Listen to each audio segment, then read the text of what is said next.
In this video, we'll discuss the transformations of the hand function that this boy had after 18 months from the beginning of his ABR program.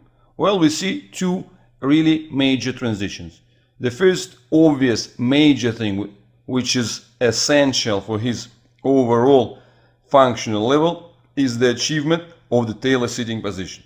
The key thing that we are seeing here is the ability to reach far out. His hand grip has improved considerably, and one can observe that he is now able to sustain the tailor sitting position, upright tailor sitting position, by utilizing just a single arm grip. At the same time, we're seeing his initial attempts to move the head separately from the position of the upper body, although that is still quite a difficult undertaking for him. In this video, we'll continue the emphasis on the relationship between the three main domains: segmentation, weight bearing, and hand function. Let's start with this example. First of all, we're seeing that the weight bearing itself obviously has improved. That is proven by the tailor sitting position. At the same time, as he tries to give the ball to his mother, reaching out for this, there is a combination of things. First emphasis that I want to focus on is the correspondence between the improvement of the weight bearing and the improvement of the grip.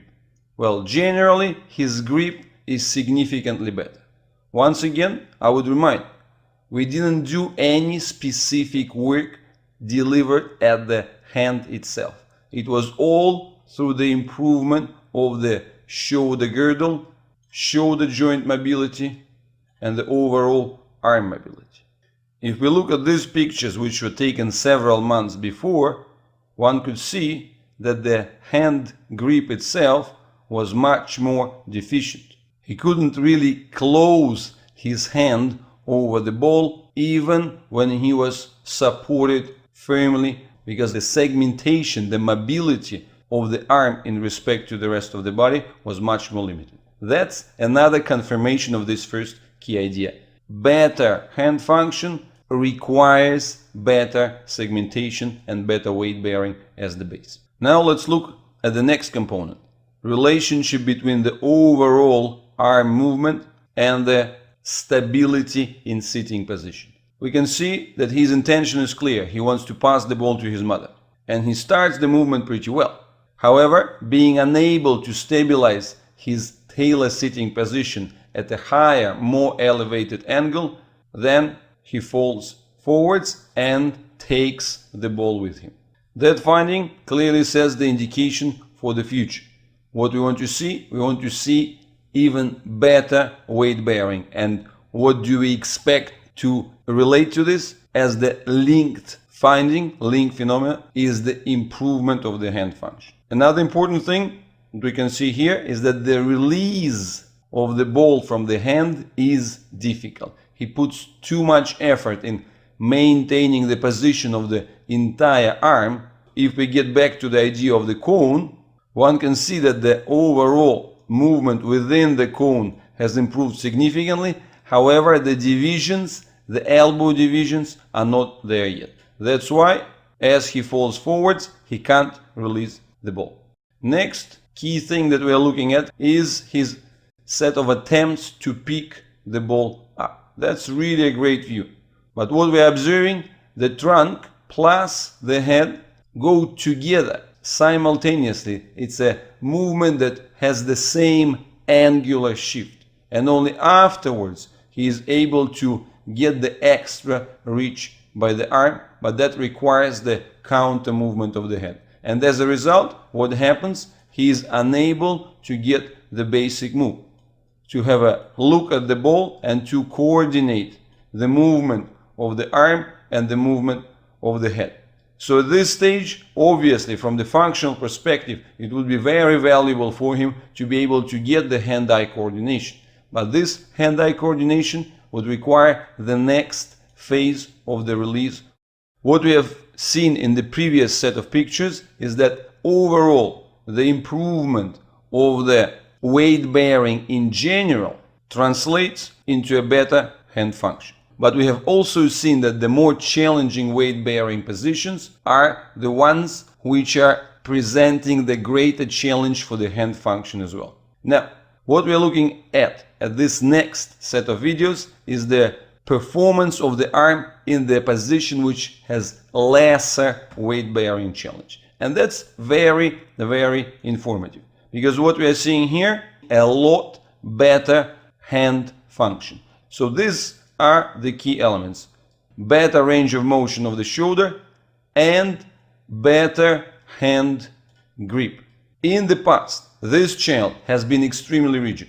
You should remember that his hands were really fused even in the supine position, and we're getting even more fused when the head was moved, and of course sitting position really demonstrated complete uselessness of the arms.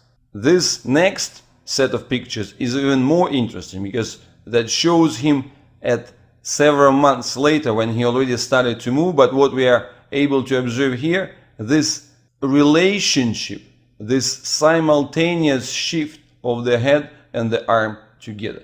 That's where he was 7-8 months prior to our filming that we are studying here. And once again, please note attentively, head movement and the arm movement, they are going in package. He wasn't able to dissociate them. Plus, you can also see that that movement is not really a straight movement, it's the movement that goes with a certain extra twist, both from the head level and from the arm level. And what we are observing now, the movement of a much improved range and much improved control. You can see he can throw the ball easily and release it. Now, at this stage, we are seeing clear difference between the performance of the arm in a less challenging weight-bearing position and in a more challenging weight-bearing position. In the past, we didn't really see that much of a difference. He was fused all around. It was very hard to distinguish one thing from another. That's why I'm emphasizing the prognostic value of this particular test. What the experience shows, that if we are seeing the new improved range of motion and new improved hand function, for instance, in the weight-bearing position which is less challenging, that sets the legitimate expectations for the future to see the similar and at least as good of a level of a performance in the more demanding positions, say namely in sitting. Continuing this one, I'd like to emphasize the things which already should sound familiar to you: the weight-bearing improvement and the improvement of the segmentation. This is a really important picture that shows you how much his segmentation improved, like selective movement of the arm has improved in the prone position when he's on his stomach. Once again, let me refresh your memory. This position used to be the most challenging, the stiffest one, and as a result being the most effective test of the improvements of the segmentation. So this major change of the independence of the arm movement, both from the trunk and from the head, that's what sets the base. This is the view which indicates much improved weight bearing on the elbows, and respectively we can see the hand function improving significantly here as well. So summarizing this phase, the tailor sitting position means that he has moved into a new, should I say, league of the functional achievements. However, we are looking at the major next set of transformations. We are looking for the further improvement of the weight bearing and further improvement of the segmentation, which is due to give the core transition another major milestone in the motor skills development, namely the hand-eye coordination, which requires the improved head mobility, free movement of the arm, and extra ability to move the hand. So let's proceed to the next video and see how those things have changed in the next half a year.